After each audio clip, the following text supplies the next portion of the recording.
Welcome to the Real News Network. I'm Jessel Noor in Baltimore. Fast food workers are preparing to strike across the country Thursday, demanding an increase of pay to $15 an hour. Thursday's major day of action, organizers say 100 cities will take part, comes just 6 days after more than 100 people were arrested nationwide at Black Friday protests against major retail outlets.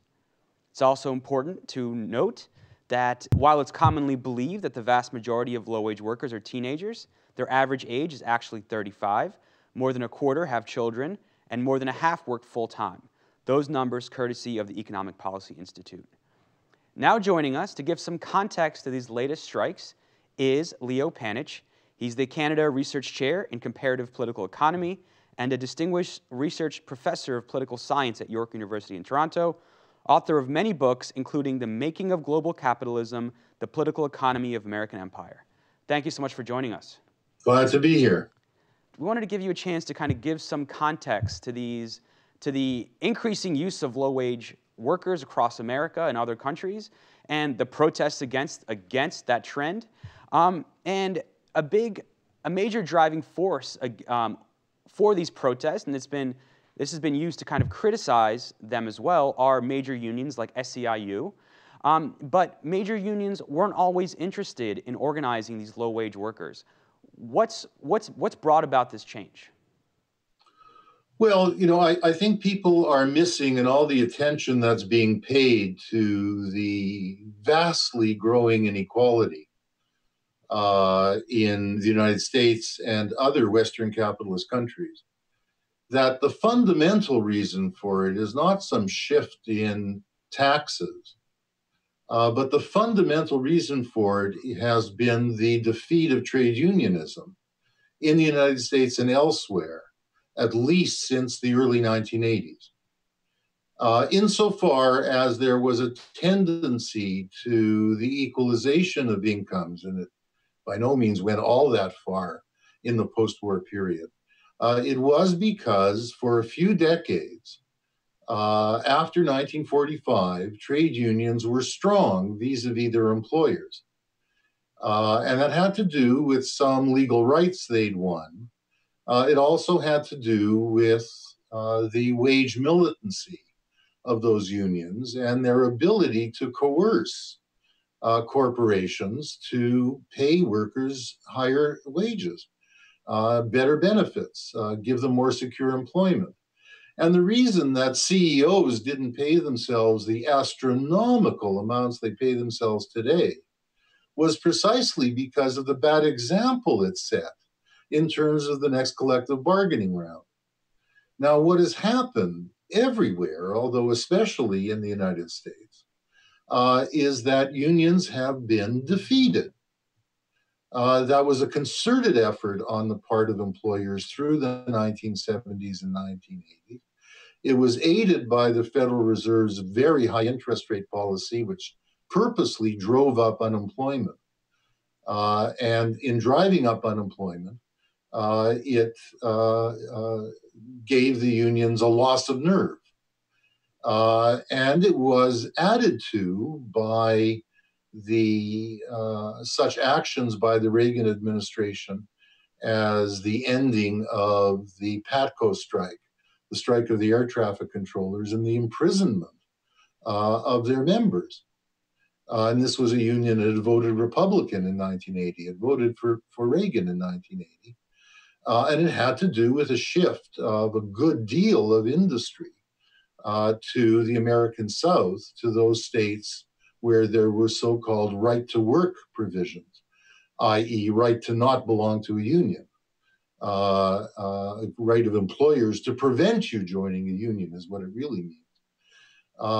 And then it had to do with the fact that so much of the enormous growth in retail services in the United States and elsewhere, but especially in the United States, has taken place in jurisdictions where it is difficult to unionize, especially again in the American South.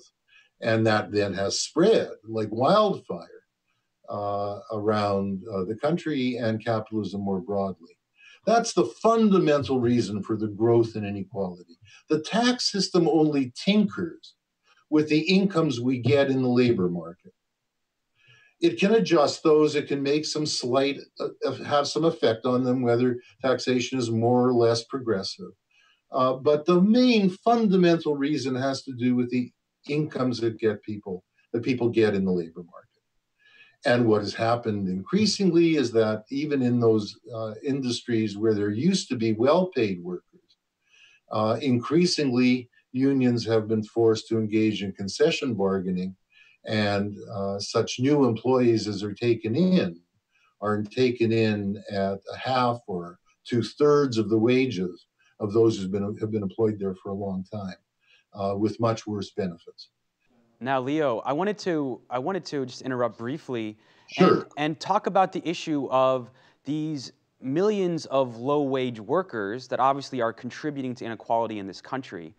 People who used to earn good wages as steel or auto workers are now McDonald's workers or Walmart workers, or at least steel workers and auto workers who used to be able to get their sons or daughters or nephews or nieces into steel or auto plants are now Walmart workers, etc.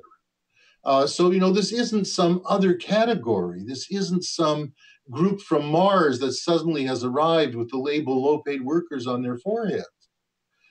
This is the same working class. And that applies whether they're Black Americans or Latinos or whatever. In fact, Black Americans in the auto industry were precisely the ones who benefited most from unionization. And they're the ones, and their children are the ones who have suffered most from the defeat of unionization. So, yes, there's been this growth of low wage workers, but it is a growth that comes out of a working class, which previously had a chance of becoming a high wage working class. So traditionally, unions didn't try to unionize these sectors. That's kind of the myth. Of course, these are very difficult industries to organize. Do you know that Walmart employs an army of 200 lawyers and public relations officials whose only job it is, when there's any attempt at unionization, is to send in firefighters into any store to prevent it happening? Do you know the number of times since Walmart's existence that they have conducted what in any jurisdiction would be considered unfair bargaining to prevent unionization? These are very, very committed anti-union employers. I'm not doubting that at all, but can you talk about this recent push to unionize, or even for these workers to come together and protest and demand a higher wage and demand better working conditions? Stronger a push than it is. There's no question that the Fight for 15, which is led by the SEIU, is impressive, or at least SEIU is behind it. There's no question that our Walmart or the Walmart warehouse workers campaigns are supported by some unions, such as the United Electrical Workers Union. But the amount that's been put into this is minuscule. And the number of organizers who are spending most of their time on this is minuscule compared to the people who in the 1930s organized the CIO unions. The Canadian auto workers, the American auto workers, or the steel workers, or what have you. Can we? I wanted to kind of address some of the arguments against raising the wages for these workers. For example, the argument goes that it'll create inflation, that while wages may go up, prices will go up too. Higher wages will make it harder for the U.S. to compete internationally with the developing world. That the growth of globalization, the spread of global capitalism, the extent to which working classes have been created in so many developing countries at such a quick pace, whether it's China or Brazil or what have you, certainly has an effect in terms of pulling down and making less bold the unions in the advanced capitalist countries. But this has also been an explicit strategy on the part of the multinational corporations in question, not least corporations like Walmart. So this isn't just happening all of itself. Now, insofar as it would have consequences in terms of inflation, the evidence is that the Fed and the Treasury are much more worried about deflation. Interest rates are so low, as in any other circumstance, to induce inflation.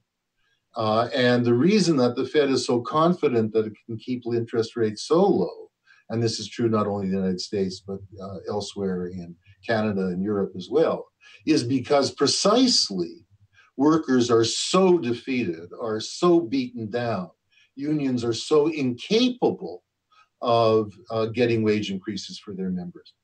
Were they able to do so, and it were to produce some inflationary pressures, that would be a bloody good thing.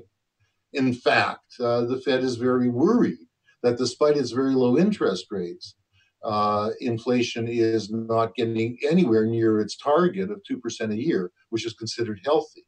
And the reason it isn't is because there isn't the consumer demand for capitalists to invest, despite very low interest rates. And the reason there isn't consumer demand is that people don't have enough income to buy the stuff, especially after the financial crash. We're going to continue this just in a moment, and we're going to post this, both parts, at therealnews.com. We're going to talk about what the labor movement can do, what the working class can do to address these problems in just a moment. Thank you so much for joining us for part one, Leo. Happy to be here. You can follow us on Twitter at The Real News, tweet me questions and story ideas at Jessel Noor. Thank you so much for joining us.